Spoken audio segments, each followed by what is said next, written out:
semua, kembali lagi bersama Pojok Programmer Indonesia.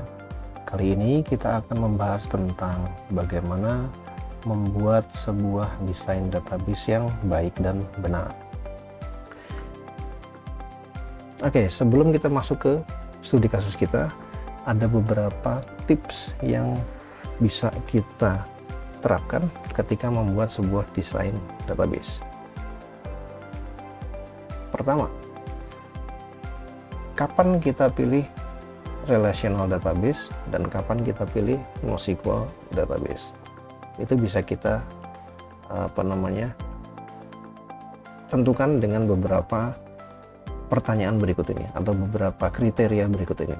Kenapa? Karena tidak semua database itu bisa memenuhi kebutuhan bisnis kita.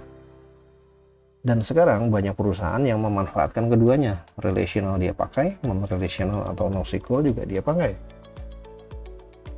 Kenapa? Karena NoSQL database ini makin populer karena kemampuan kecepatan transaksinya dan kemampuan dia untuk secara scalable menghandle data yang sangat besar. Namun ada beberapa situasi di mana sebuah database yang terstruktur seperti relational database itu masih lebih lebih enak dipakai.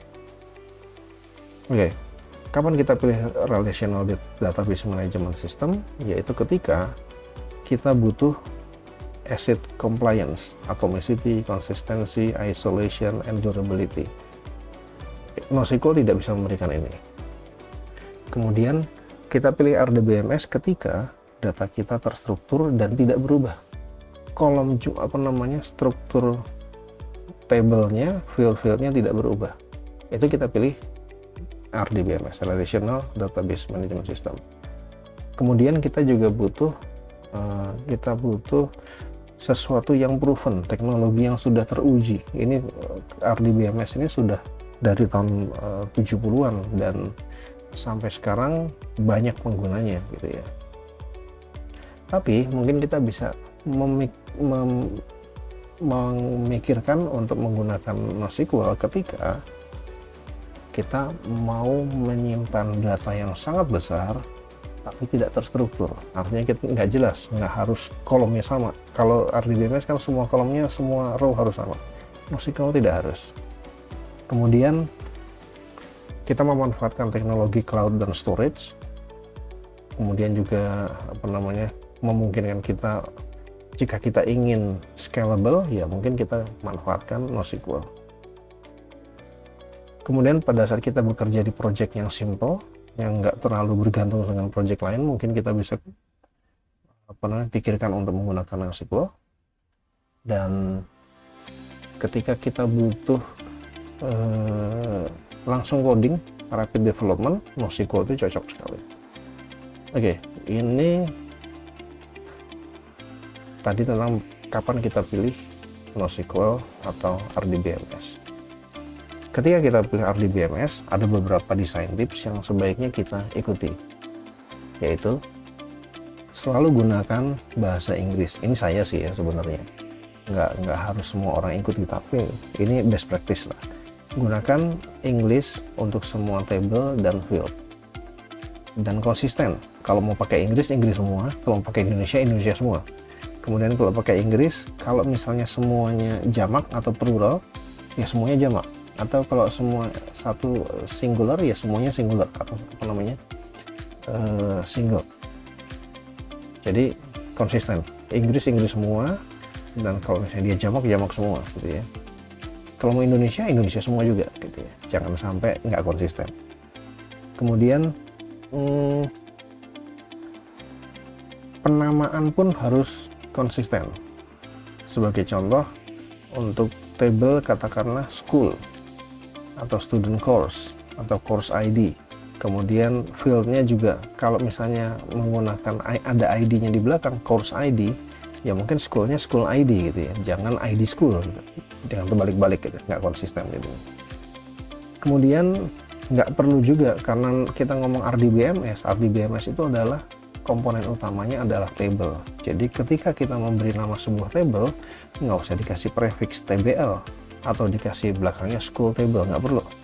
Yang pasti ketika namanya school, yaitu school table.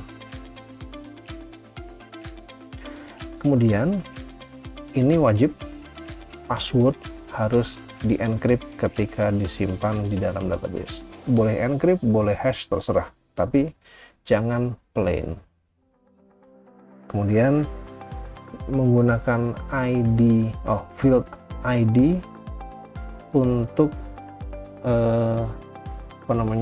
indexing. Jadi ID field ini kita gunakan sebagai primary key karena secara performance dia jauh lebih cepat. Tips lainnya adalah gunakan kolom untuk integer data type untuk indexing ya. Ini mungkin primary key dan foreign key karena secara performance dia lebih baik. Kemudian selalu gunakan constraint, foreign key, check constraint, not null dan sebagainya. Jangan berikan kontrol sepenuhnya di aplikasi karena kita nggak tahu juga programmernya cukup ngerti referential integrity atau enggak. Jadi sebagai database designer kita juga harus tetap memanfaatkan fasilitas yang ada. Kemudian berikan indeks untuk query-query ke table yang besar. Kemudian kalau kita harus menyimpan data binary di database, field yang image atau binary large object itu harus dipisahkan ke table yang berbeda, jangan disatukan dengan table utama kita gitu ya. Atau mungkin nggak usah disimpan di database, simpan aja di storage gitu ya. Database hanya menyimpan lokasi penyimpanan filenya. Kemudian yang pasti ada satu yang penting adalah tidak adanya dokumentasi ya. Nggak harus desain database, programming pun ketika tidak ada desain database ya saya yakin pasti berantakan. Tujuannya apa? Agar jangan sampai informasi seperti field ini digunakan untuk apa, kemudian ada store prosedur atau enggak, kemudian ada triggers atau enggak, itu nggak tersampaikan ke programmer. Jadi harus ada semuanya. Dokumentasi harus terjaga dengan rapi. Oke, sampai di sini tentang pentingnya membuat sebuah desain database yang baik dan beberapa tips tentang bagaimana membuat sebuah desain database yang baik. Video berikutnya akan kita bahas tentang how to-nya. Sampai ketemu lagi di video berikutnya. Jika ada pertanyaan, silakan layangkan di kolom komentar. Terima kasih.